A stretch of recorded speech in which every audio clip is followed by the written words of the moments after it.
And part of the discussion in this book, you are going to discover that it speaks about diamond princess. Yeah? Is a term that I coined to describe all those prominent businesses who are credited for being hard workers. I'm not saying they're not hard workers, but I'm just saying I was able to trace and actually discover that the basis of their businesses, which I'm proud of, is diamond. And there is this law, a crazy law that was written. It's called Prevention of Organized Crime Act, the POCA. You will find it on what part of the book? For those of you, when you eventually get a copy of the book, you will find POCA challenge, the challenge that I had with POCA during my study and the collection of the evidence. Somewhere on page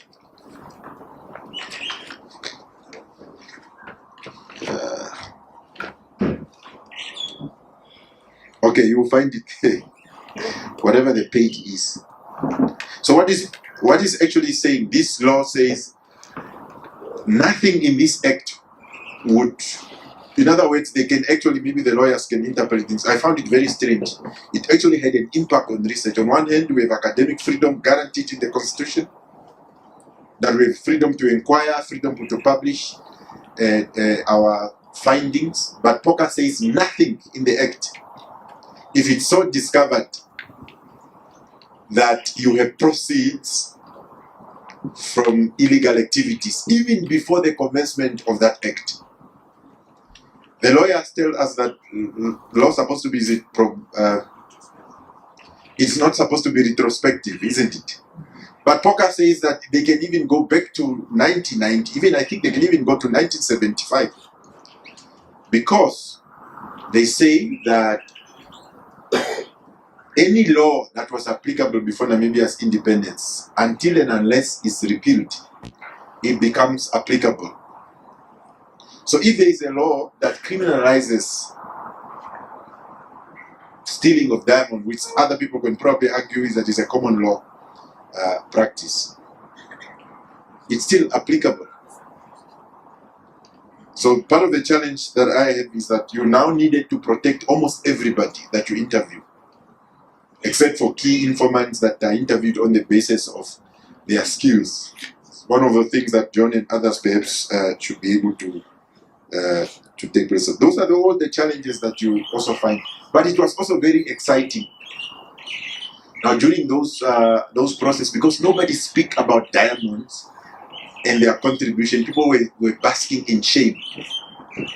But immediately when the arguments that are advanced in this book, you can see that those that dealt in diamond smuggling, then some of them that's old men, they still call me and say, hey, my boy, we are proud of you.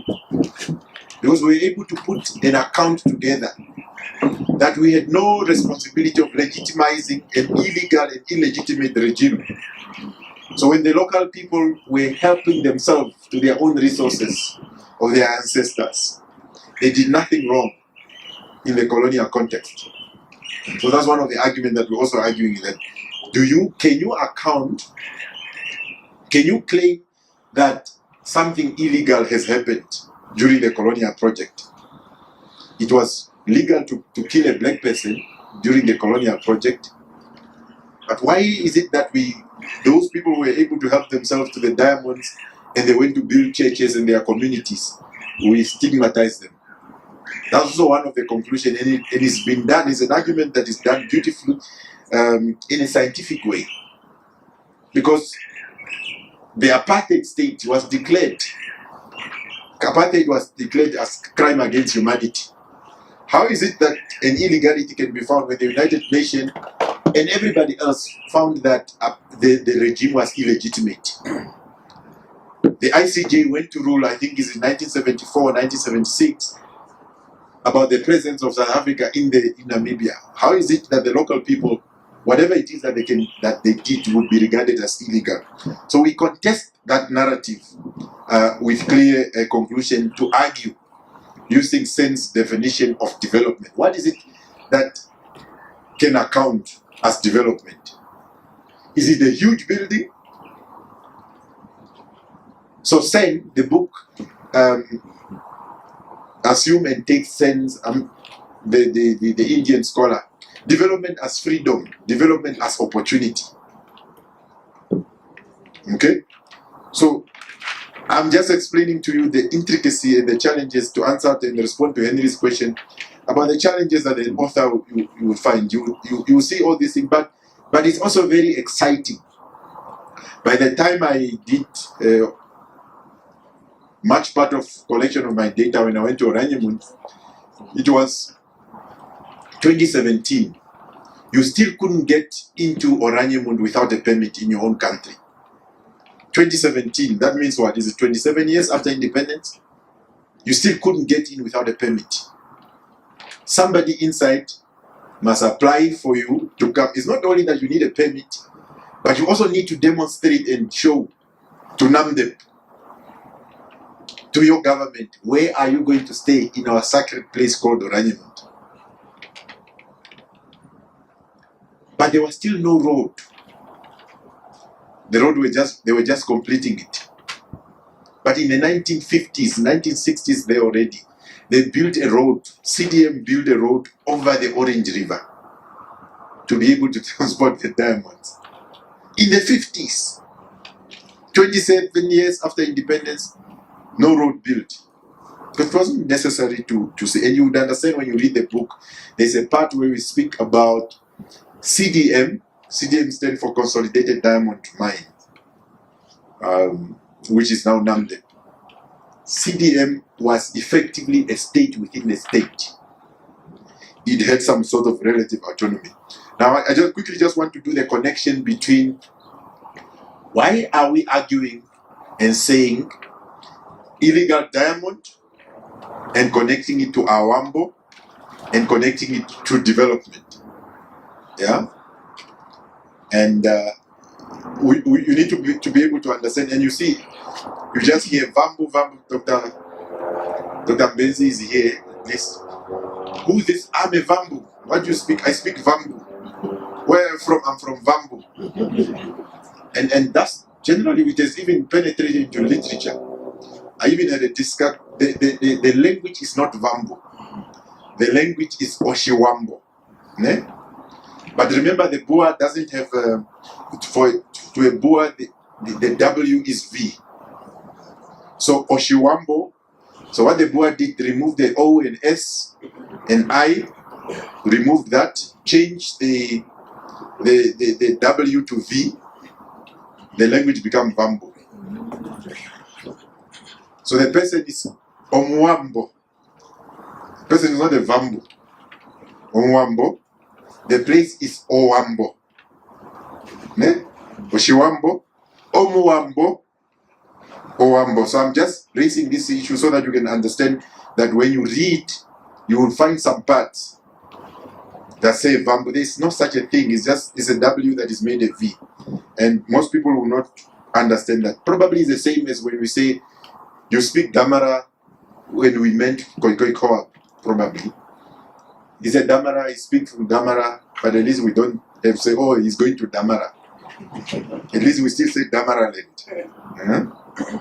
So I just want to deal with that connection. How do we then respond? What is a connection? How does a mine such as CDM and a town such as Oranjemund, you just draw conclusion and you speak about Aawambo? How do we explain that? And there's many historical explanations that you need to understand, one of which is a contract labor system. But even before the contract labor system started, how do I explain? The contract labor, I realize there are also my students here. The contract labor system is a system where black workers were brought into the police zone, the area marked as an area for white settlement during a colonial period, taken from those native communities to come and work. But the Aawambos were already, during German colonialism in the 1800s, most of them were already in these areas. I think by 1910, The evidence you see in the book, by 1910, there were already about 8,000 of them working as indentured labor.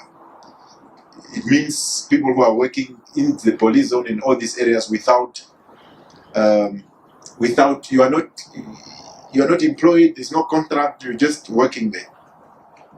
So already at that time, that's what was happening. Now,